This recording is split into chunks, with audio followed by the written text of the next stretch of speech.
అందరూ దాడి చేసి టీడీపీ కార్యకర్తలు కావచ్చు, వాళ్ళ శ్రేణులు, వాళ్ళ మనుషులు అందరూ ప్రిపేర్డ్గా చాలా ముందుగా ప్లానింగ్తో రాడ్లు కర్రలు పట్టుకొని చాలా బహిర్గతంగా ఒక లా అండ్ ఆర్డర్ ఉన్నటువంటి స్టేట్లో చాలా బహిర్గతంగా వాటిని పట్టుకొని ఆయన దర్శనం చేసుకుని వెళ్తుండగా ఆయన మీద అటాక్ చేయడం జరిగింది.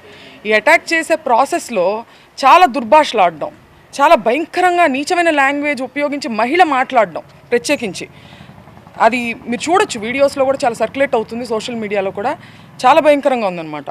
అది ఒకసారి మీకు ఒకసారి చూపిస్తాను నేను ఆ వీడియో.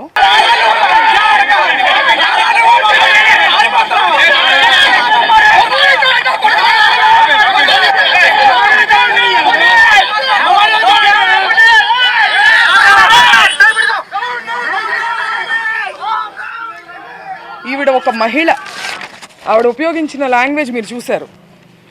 రెచ్చగొట్టి కావాలని ఎటువంటి పదజాలాన్ని ఇవాళ వాళ్ళు ఖండిస్తున్నారో అటువంటి పదజాలాన్ని ముందుగా ప్రథమంగా ఆయన మీద ప్రయోగించి ఆయన్ని రెచ్చగొట్టే ప్రయత్నం చేశారు. ఆ రెచ్చగొట్టిన ఆ హీట్ ఆఫ్ ద మూమెంట్లో ఆయన ఒక రకంగా రియాక్ట్ అవ్వడం జరిగింది. దాన్ని వెంటనే ప్రెస్ మీట్ పెట్టి, ఇంటికి వచ్చిన వెంటనే కూడా ఆయన ప్రెస్ మీట్ పెట్టి నేను అలా అనుండాల్సింది కాదు అని క్లియర్గా ఆయన చెప్పారు.